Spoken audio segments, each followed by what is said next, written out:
Chers abonnés de Kumpital, bonsoir. Nous sommes mercredi 9 février 2022, l'heure de vous informer sur l'actualité guinéenne, mais avant les titres du journal.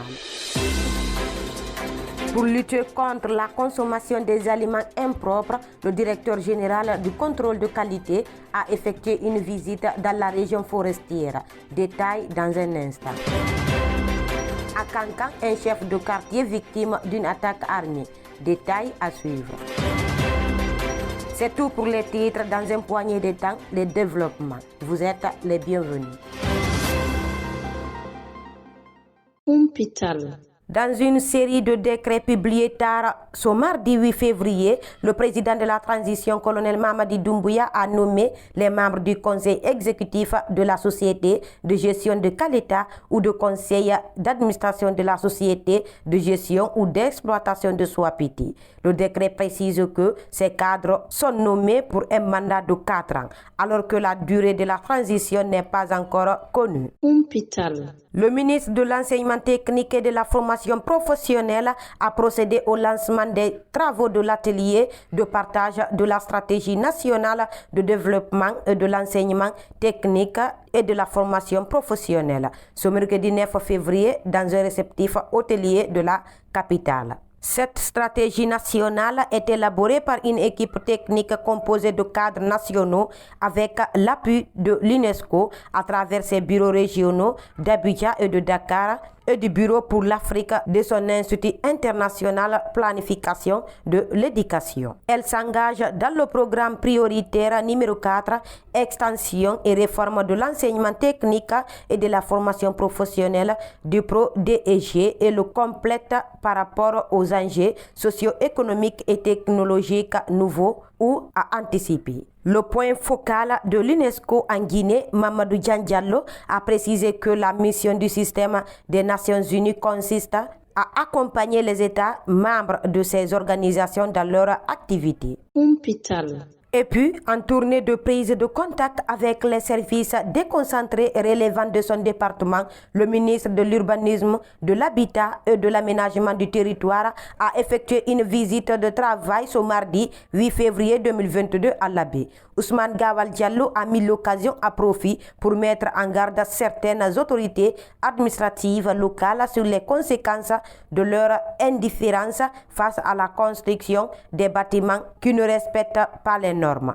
Il a aussi annoncé la mise en circulation à partir du mois de mars prochain d'un certificat d'immatriculation du droit d'usage foncier en Guinée. Un certificat qui sera obligatoire pour toute opération de cession de terre dans le pays. À la résidence du préfet où étaient réunis les 28 présidents de conseil de quartier de la commune urbaine, le maire, le préfet et le gouverneur de l'Abbé, le ministre de l'Urbanisme a laissé entendre que la sécurisation du bien et l'aménagement du territoire sont des priorités de son département. Ousmane Gawal Diallo a aussi dénoncé les ventes de terrain qui n'obéissent pas à la législation, notamment le code foncier. Le ministère que je dirige s'est fixé 2 priorités qui tournent autour de la sécurisation du bien et l'aménagement du territoire. La sécurisation du bien, parce qu'aujourd'hui dans tout le pays, on assiste à des ventes de terrain sans respecter aucune forme de légalité. Le code foncier de notre pays dit qu'on ne peut pas aménager un domaine même privé si le domaine n'est pas immatriculé. Et pour le vendre, il faut que le terrain soit doté d'un titre foncier. La mise en œuvre de cette simple disposition peut réduire de 60% les conflits domaniaux qui engorgent aujourd'hui les tribunaux de notre pays. Par ailleurs, le ministre de l'Urbanisme a mis en garde les administrateurs territoriaux et les cadres techniques déconcentrés de son département sur les conséquences de leur indifférence face aux mauvaises pratiques dans le secteur de l'urbanisme et de l'habitat. Il a aussi prévenu que chacun sera comptable de ses actes par rapport à la responsabilité qui l'incombe. S'adressant particulièrement aux directeurs préfectoraux de l'urbanisme et de l'habitat de la région administrative de l'Abbé, Ousmane Gawal Diallo leur a mis en demeure de lui faire la situation de tous les domaines appartenant à l'État dans cette région.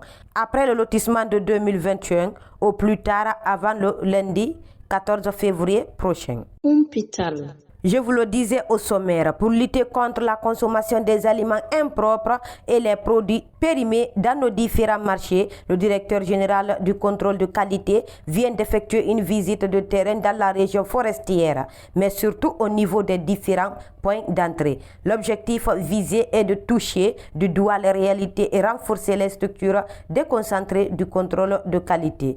Toute chose qui nous permettrait de lutter efficacement contre la consommation des produits impropres qui nuit gravement à la santé des populations. Hôpital. À peine installé, le CNT, Conseil national de la transition, suscite déjà une polémique. Lors de sa première session plénière tenue ce lundi, le Parlement transitoire a décidé de dépêcher des missions à l'intérieur du pays pour recueillir les avis des citoyens avant de commencer les travaux sur la Constitution. Une décision que désapprouvent plusieurs acteurs de la classe politique qui la trouvent inopportune et surtout insensé. C'est le cas notamment de Fodé Mohamed Souma, le président de la GCI, Génération Citoyenne, qui s'est prononcé sur cette question dans un entretien qu'il a accordé à nos confrères de Guinée Matin ce mercredi 9 février. Ce vice-président de la dernière Assemblée nationale dénonce une diversion faisant à faire perdre inutilement du temps et de l'argent.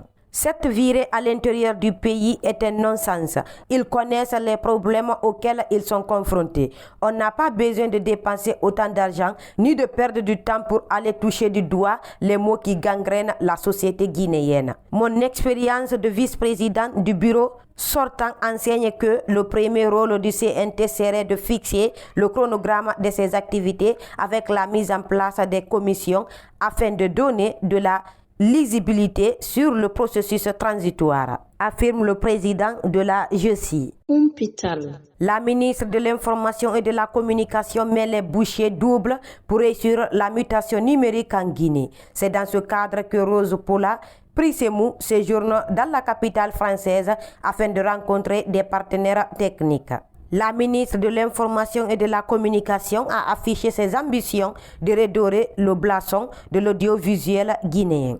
Consciente des réalités du monde moderne, Rose Pola Prisemou mène depuis son arrivée à Paris une série de rencontres afin de rendre plus attrayante la télévision nationale. Dans le souci d'aller rapidement vers une réelle mutation numérique, la patronne du département en charge de l'information et de la communication en Guinée ne compte pas se limiter à des rencontres. Elle souhaite également aller vers la formation des agents et de l'archivage des contenus audiovisuels. Nous pouvons sortir d'ici avec beaucoup d'espoir. Nous avons rencontré des entreprises qui sont spécialisées dans le domaine de la transition numérique, explique-t-elle au micro de la RTG.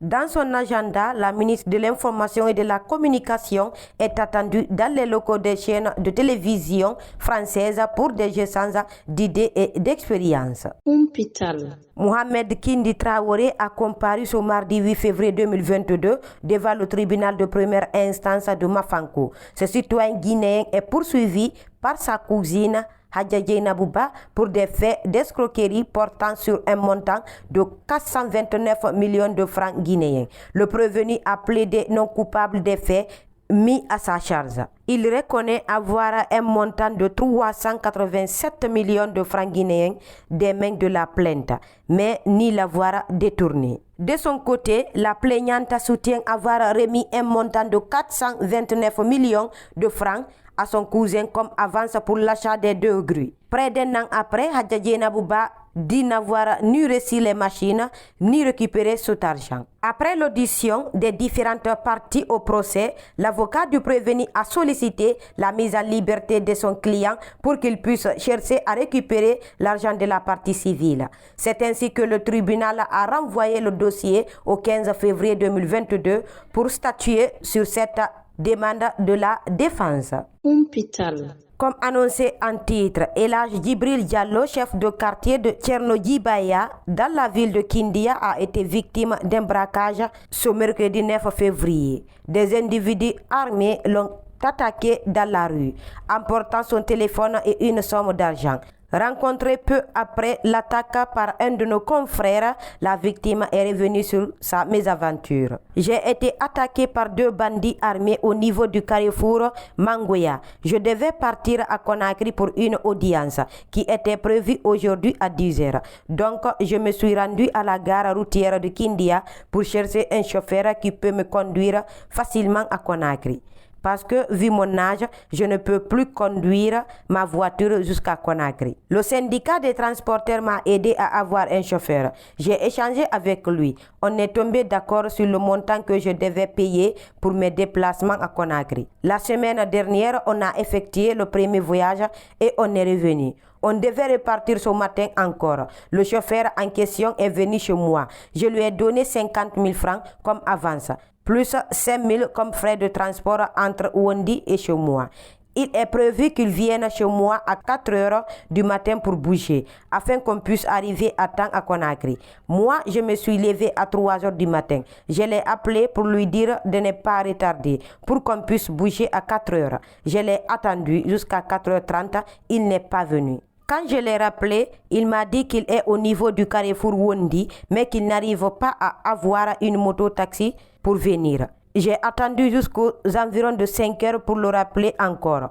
C'est ainsi qu'il m'a dit de prendre la voiture et aller le trouver au carrefour Mangoya. Ma femme ne voulait pas que je sorte seule à cette heure, mais j'étais obligée parce qu'il fallait bouger tôt pour arriver à Conakry à temps.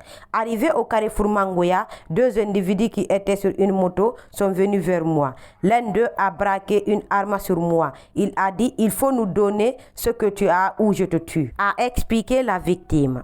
Pour ce responsable local, il n'y a aucun doute que le chauffeur qui devait le conduire à Conakry est derrière cette attaque. Mesdames et messieurs, c'était tout au compte de cette actualité. Merci à toutes et à tous de l'avoir suivi. Je vous souhaite une très bonne soirée où que vous soyez. Au revoir.